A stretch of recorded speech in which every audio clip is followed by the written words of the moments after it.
Well, didn't the drama engulfing tennis superstar Novak Djokovic hit full speed today? In fact, as soon as the world number one landed at Tullamarine late last night, it triggered all kinds of major issues. Was his visa application above board? Did he have a reason for being unvaccinated? And would he be given special permission to remain in Australia anyway? Well, it was no, no and no to all three questions.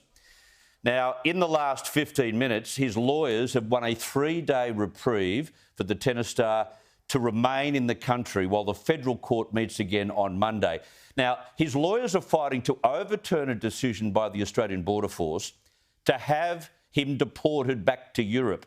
It'll resume on Monday. But up until late last night, this case was solely about the exemption he received from 2 independent expert panels to allow him to play at this month's Australian Open.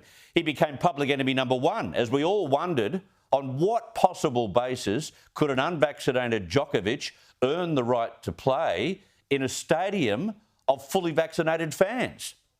Well, after 8 full hours in limbo, being questioned and detained at the jet base next to Tullamarine Airport, we quickly learnt what his pitch was. He was arguing that a recent COVID infection meant that he deserved an exemption under ATAGI guidelines. And there is a paragraph on the ATAGI website that points to this. I'll speak with an expert in this immigration and visa area shortly to unpack that. But the ABF rejected the excuse, claiming Mr Djokovic failed to provide appropriate evidence to meet the entry requirements to Australia, and his visa has been subsequently cancelled. He was ordered to return home.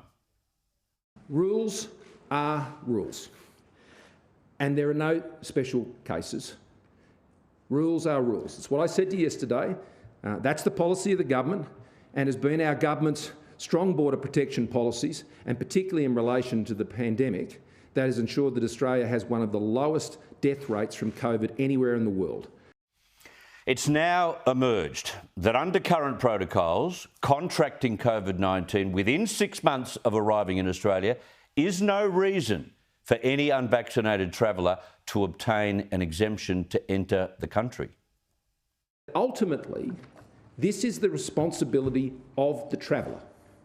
It is for the traveller to be able to assert and back up their ability to come into the country consistent with our laws.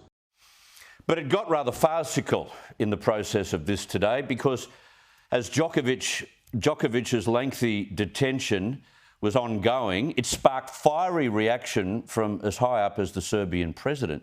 Alexander Vučić released a statement saying, "I told our Novak that the whole of Serbia is with him and that our bodies are doing everything to see that the harassment of the world's best tennis player is brought to an end immediately." Well, it did end soon after he made that statement, but not in Djokovic's favour. However, all of this could have been averted back in mid-November when the Federal Department of Health, as we've learnt today, wrote to Tennis Australia stating people who have previously had COVID-19 and not received a vaccine dose are not considered fully vaccinated. That was mid-November.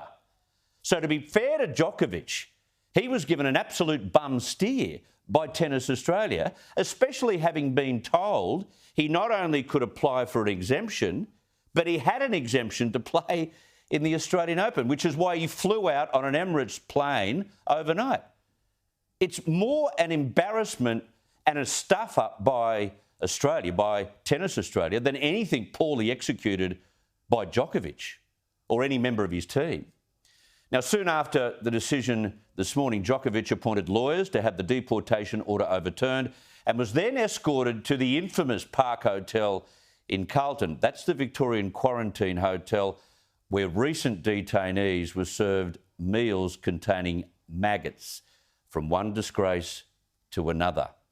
The reaction online from Australian Open quarter-finalist Tennis Sandgren was very close to the truth. He wrote, "Just to be crystal clear here, 2 separate medical boards approved his exemption," referring to Djokovic's exemption, "and politicians are stopping it," he wrote. "Australia doesn't deserve to host a Grand Slam."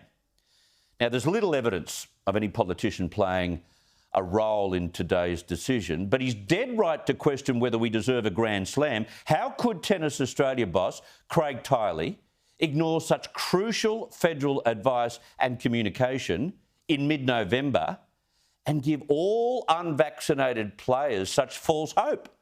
There are other players who were given exemptions with Djokovic and are either in the country already training or on their way. The exemption itself was a disgrace, and today only compounded that shame. Now, whether Australia's strict vaccination protocols are impractical or not, I'm sure you'll argue the point, but it served our country well. But that doesn't let Novak Djokovic off the hook entirely either. It's still unclear whether he actually had any evidence of a recent COVID-19 infection, but that was his grounds for an exemption, despite playing 33 matches in 6 months in that time. Like, give me a break. He's had more weeks in the #1 spot than any man in the Open era. He was definitely infected 18 months ago, as we know. He held that party against COVID rules and contracted COVID then. But the likelihood of Djokovic contracting the virus again is possible, but very improbable.